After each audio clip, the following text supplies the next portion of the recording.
Muy buenos días, mi nombre es Salvador Gutiérrez Alfaro. Vengo a contarles un libro que se llama Vino Viejo en Botellas Nuevas.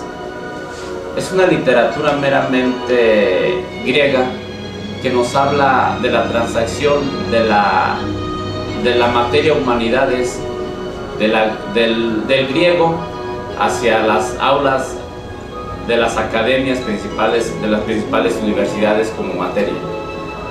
Voy a comenzar platicándoles esto que dice Vino Viejo en Botellas Nuevas, de Moses Hadas. Moses Hadas ha sido catedrático griego y humanidades del Columbia College de Washington desde 1930. Ha traducido al inglés muchas obras clásicas. Sus tratados sobre cultura griega y romana son libros de texto en la Escuela de Enseñanza Superior en los Estados Unidos. Dice Moses Hadas en este libro que la palabra humanidades como designación en el área académica no es muy vieja. Empezó a ser usada en las universidades italianas a mediado tardío, pero ha sido recuñada en un significado ligeramente alterado desde apenas hace 25 años. Tradicionalmente, las universidades estaban organizadas por facultades de leyes, medicina, teología. Los estudiantes se dedicaban a la lengua o a la literatura. Solamente en las designaciones de humanitaria o humanitis, las únicas lenguas de literatura que merecían ser llamadas humanidades eran, por supuesto, en la griega y en la latina. Por su parte, Woolf analizó los poemas homéricos como producciones artísticas y los encontró muy defectuosos e incompletos. Halló una pobre construcción en los poemas, notando en algunas porciones de diferentes obras en escala, nivel cultural y perspectivas. Las discrepancias e inconsistencias se debían, según él, al hecho a que los poemas no son producto unitario de un solo autor, sino de una serie de capas dispersas de las autorías y fechas dispersas, cosidas entre sí bajo el patrocinio inspirado. Abunda incluso en la raíz etimológica la palabra rasposa, que quiere decir precisamente cocedor de canciones.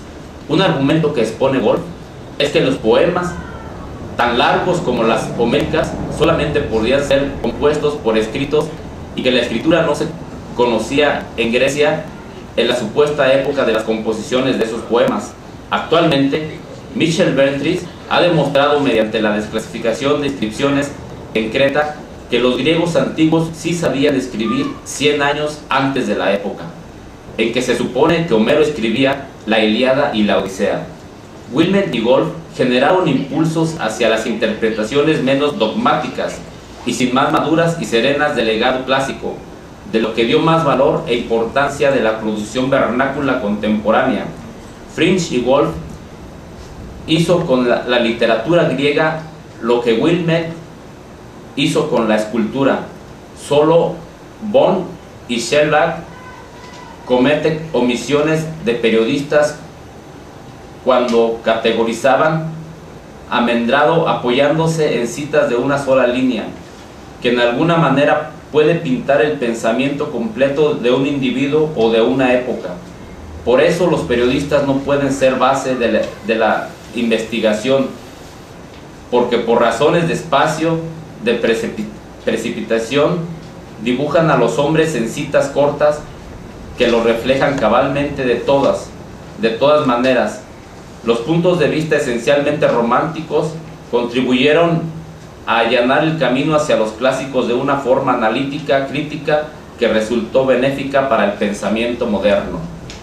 Lo que no ha sido variado es la concepción fundamental de la connotación humanidades, que implica todavía los dos principios de importancia fundamental.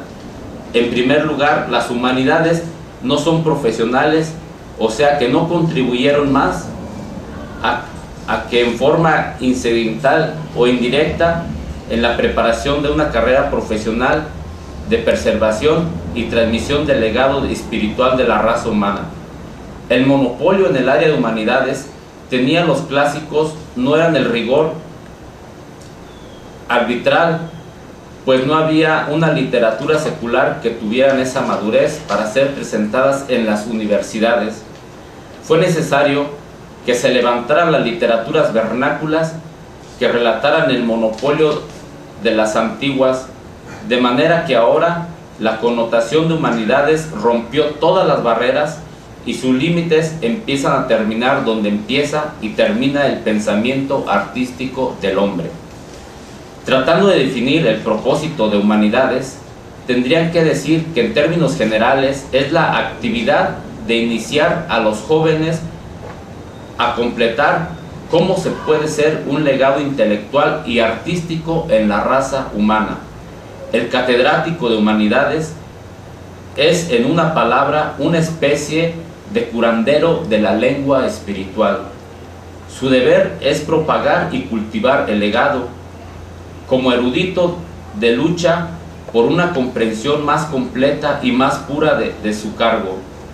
Como catedrático se debe ver el legado con la mayor amplitud, en el mayor número posible legítimo de un catedrático. Debe ejercer su curandería de acuerdo con las capacidades e inclinaciones propias en el área. Se divide entre quienes se enriquecen y refieren el conocimiento del pasado, entre los que buscan interpretar ese conocimiento, entre quienes tratan de hacer lo accesible mediante la divulgación de esta materia, que desde el aula hasta la comunidad campesina, funciones atadas entre sí, entre la curandería de las humanidades. Algo tan importante como las artes mismas es la experiencia y el manejo del cuidado y del legado. A mitades del siglo pasado, las humanidades toman dos rumbos en el estudio de los clásicos. El impulso en ambos movimientos lo dieron los trabajos de dos eruditos extraordinarios. En Alemania, J.J. Wilmers y F.A. Wolf. El primero estudió y comprendió la estética de la escultura antigua como no lo había hecho antes que nadie. Su gusto perspectivo lo capacitó para descubrir casi todas las implicaciones esculturales de la escultura, por medio del cual pudo leer el pensamiento de las etapas históricas como un libro abierto. Muchas gracias.